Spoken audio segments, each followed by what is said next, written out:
एक बहुत बड़े महासागर की गहराइयों में एक छोटी सी मछली का जन्म हुआ।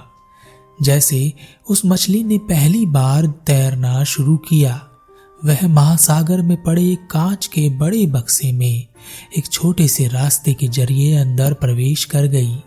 वह अंदर तो आ गई, लेकिन बाहर निकलने का कोई रास्ता उसे दिखाई नहीं दिया। अब वह कांच का बक्सा ही उसकी पूरी दुनिया बन गया। वह धीरे धीरे उस कांच के बक्से में बड़ी होने लगी।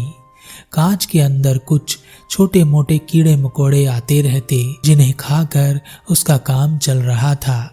उस कांच के बक्से के बाहर वह झांकती और देखती दूर से आती हुई मछलियों को, कुछ छोटी मोटी मछली, कुछ बड़ी मछली, और दूर उस अंधेरे को जिसके पार क्या है उसे कभी पता नहीं चला था।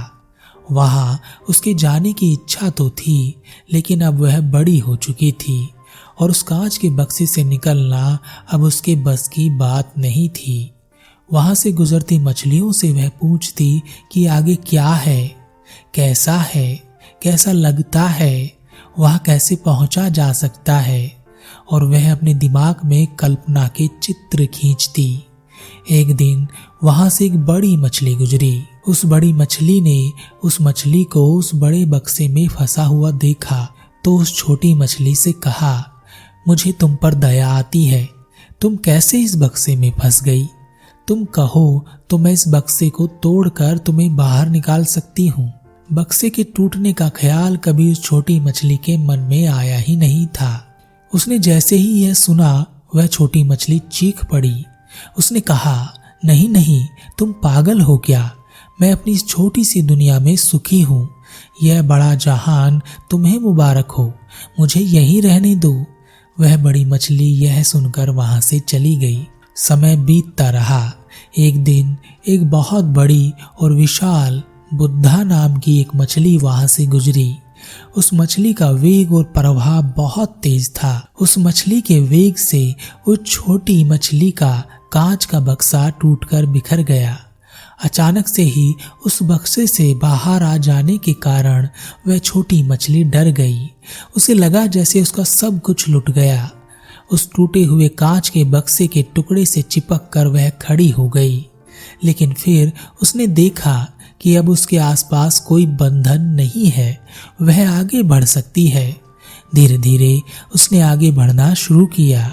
उसे आगे अंधेरा दिखाई दे रहा था, लेकिन वह जैसे जैसे आगे बढ़ती अंधेरा हटता जाता। फिर धीरे धीरे उसने अपनी गति को बढ़ाया और वह तेज गति के साथ महासागर में तैरने लगी। उसने नई नई चीजें देखी, नया अनुभव किया। उसे अच्छी मछलियां मिली और उसे बुरी मछलियां मिली जो उसे खा जाना चाहती थी। उसने सबसे अपनी जिंदगी को बचाया। उसने बचना सीख लिया था। उसे अपनी काबिलियत के बारे में पता चला। अब वह भी बेफिक्र होकर महासागर में इधर से उधर घूम रही थी, अनुभव ले रही थी। अचानक एक दिन उसे एक मछली की टोली मिली। वह मछलियां गीत गा रही थी, किसी की भक्ति में लीन थी, किसी के गुणगान कर रही थी। उस छोटी मछली ने उन सभी छोटी मछलियों से पूछा, तुम यह क्या कर रही हो?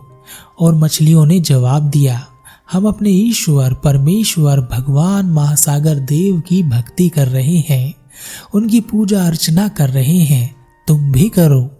छोटी मछली ने पूछा, महासागर देव यह कौन है? मछलियों ने कहा, तुम महासागर देव को नहीं जानती? वही तो हम सबके पालन करता है, उन्हीं की वजह से तो हमें जीवन मिलता है। छोटी मछली ने पूछा, अच्छा तो यह बताओ महासागर देव कहाँ मिलेंगे? मैं उनसे मिलना चाहती हूँ। मछलियों ने कहा, अरे मूर्ख, महासागर देव ऐसे नहीं मिलते। उसके लिए साधना करनी पड़ती है, तपस्या करनी पड़ती है। वह एक दूसरे लोक में रहते हैं, वहां हम जा नहीं सकते, वही हम तक आ सकते हैं। यह कहकर वह मछलियां वहां से चली गई। छोटी मछली सोचती रही कि ऐसी कौन सी जगह है जहां हम नहीं जा सकते। तब उस छोटी मछली ने निश्चय किया कि वह महासागर देव को ढूंढ कर रहेगी। इसलिए उसने लंबी यात्राएं की, एक जगह से दूसरी जगह, हर जगह उसने पूछा कि महासागर देव कहाँ मिलेंगे। कोई उसे कुछ बताता तो कोई कुछ और। वह हताश और निराश हो गई थी। तब अचानक उसने वही बुद्धा नाम की विशाल मछली को देखा। वह मछली ऊपर की ओर जा रही थी। उस छोटी मछली ने अभी तक जितनी भी यात्राएं की थी सब नीचे की ओर हो रही थी। ऊपर की ओर उसने कभी यात्रा नहीं की थी और ना ही उसे यह कभी पता चला था कि हम ऊपर की ओर भी जा सकते हैं। अचानक से ऊपर की ओर जाने का रास्ता देखकर वह छोटी मछली रोमांचित हो गई और उसने अपनी यात्रा ऊपर की ओर शुरू की। वह बहुत तेज गति के साथ ऊपर जा रही थी। उसके आसपास कोई नहीं था।